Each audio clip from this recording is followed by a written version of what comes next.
Let's look at this question. Find the value of log 343 in base 0.2 into log 25 in base 2 into log 1 by 32 in base 49. Okay, so I can rewrite these terms in log 5, log 7, log 2.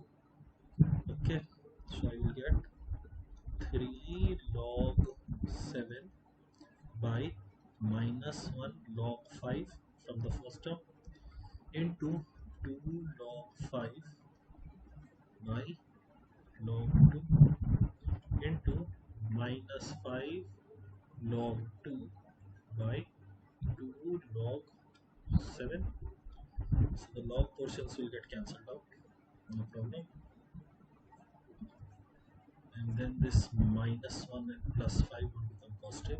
This 2 and 2 would cancel out, and finally left with 3 into 5. Answer to the question will be 50.